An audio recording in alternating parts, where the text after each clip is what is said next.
Halo parents dan teman-teman CCC, kembali lagi dengan Clap Talk dari Class and Craniofacial Center FKUI RSCM bersama saya Dr. Jessica, dan kita akan ditemani oleh salah satu craniofacial surgeon yang tergabung dalam tim di CCC FKUI RSCM, yaitu Dr. Prasetya Nugraheni Kreshanti, spesialis bedah plastik rekonstruksi estetik konsultan kraniofasial. Selamat siang Dr. Heni. Selamat siang Dr. Jessica. Nah, Dok, hari ini kita akan membahas topik yang sangat ditunggu-tunggu oleh parents nih Dok, yaitu cara massage luka post-operasi. Mungkin Dr. Heni pernah menyebutkan ya Dok ya di episode sebelumnya mengenai massage luka sebagai salah satu cara untuk meminimalkan parut luka post-operasi celah bibir. Nah, mungkin Dr. Heni bisa menjelaskan nih, apa sih sebenarnya massage luka dan apa tujuannya? Oke. Baik, Dr. Jessica. Jadi kalau luka itu ada fase-fase penyembuhan luka ya, parents ya. Mulai dari luka itu belum nyambung gitu ya, sampai kelihatan udah nyambung, udah kering, tapi sebetulnya masih ada fase yang harus dijalani saat itu, yaitu fase remodeling. Yang seperti tadi Dr. Jessica bilang, perlu perawatan massage luka supaya jaringan parutnya baik. Nah, di fase remodeling ini biasanya jaringan bekas luka itu atau jaringan parut atau scar itu akan teraba keras, kemudian mungkin kelihatan merah, kelihatan tebal gitu. Terutama di 2 bulan pertama, 2-3 bulan setelah operasi. Karena di masa-masa itu si fase remodelingnya akan terjadi kontraksi dari jaringan parutnya, jadi kelihatan lebih kencang gitu. Nah, massage luka itu dapat membantu untuk mengatasi masalah ini. Jadi dengan memberikan tekanan saat massage, itu akan membantu untuk melemaskan jaringan skarnya, kemudian juga untuk menjaga supaya jaringan skarnya itu tidak menonjol. Mungkin itu gunanya ya, Dr. Jessica ya.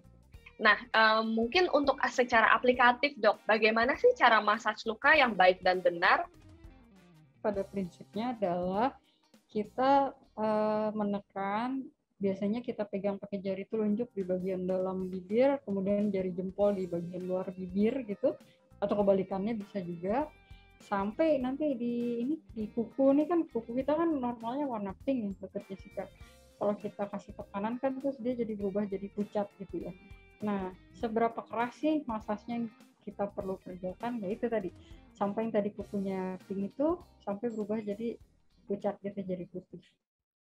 Nah, terus kemudian pelan-pelan kita tarik ke arah bawah, mulai dari jahitan yang paling atas sih, dari bekas jahitan yang paling atas sampai ke arah bawah, ke arah bibir, dalam hitungan 10 detik.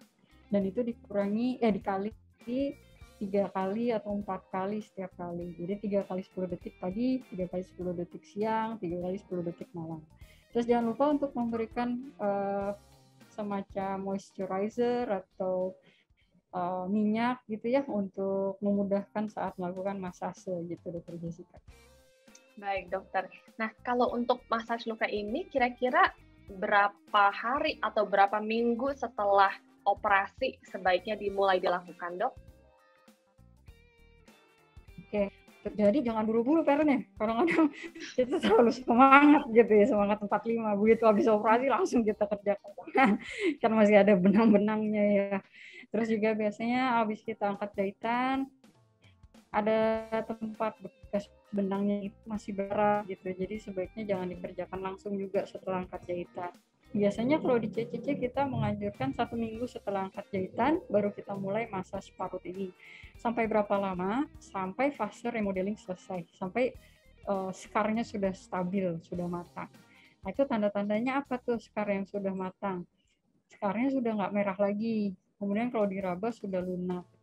Kemudian juga tidak menebal. Begitu, Dr. Jessica. Jadi tiap orang beda-beda. Ada yang 3 bulan udah selesai, ada yang 1 tahun, ada yang 2 tahun. Emang mesti sabar sih, ekstra sabar kalau perawatan pasien-pasien celah bibir dan langit. Benar, dokter. Jadi bayangin aja 3 kali sehari, kemudian 3 kali 10 detik dilakukan bisa dalam setahun sampai 2 tahun ya, Dok ya? Ya, betul. Tapi biasanya nggak selama itu kok. Tenang aja, Pak. Semangat. Pasti bisa. Baik, Dok. Nah, mungkin yang paling ditakutkan nih, Dok, kalau misalnya oleh orang tua, anaknya kalau misalnya dimasaj tuh menangis, Dok. Apakah normal? Dan bagaimana caranya untuk mengurangi nangisnya? Ya, biasanya menangisnya itu lebih karena tidak nyaman ya parents ya, karena nggak biasa ya. Jadi biasanya pas awal-awal sih kita anjurkan jangan langsung 3 kali 10 detik pagi, siang, sore, tapi mungkin saat anaknya lagi tidur kita massage. Kalau dia udah nggak nyaman, udah stop dulu gitu. Sampai anaknya menjadi sesuatu yang terbiasa gitu. Nanti lama-lama dia akan terbiasa dan akan kooperatif kok gitu. Jadi awalnya nangis tuh biasanya karena dia nggak nyaman ya, karena nggak biasa dikerjakan seperti itu. Mungkin anaknya juga takut gitu ya, kok dipegang-pegang bekas operasi saya gitu. Mungkin anaknya juga ada cemburuan seperti itu. Gitu, Dr. Jessica. Baik dokter, terima kasih dokter. Semoga parents di luar sana dan teman-teman CCC semakin mantap dan semakin pede untuk melakukan massage luka pada anaknya ya dok ya. Walaupun menangis tapi yang penting berkomitmen.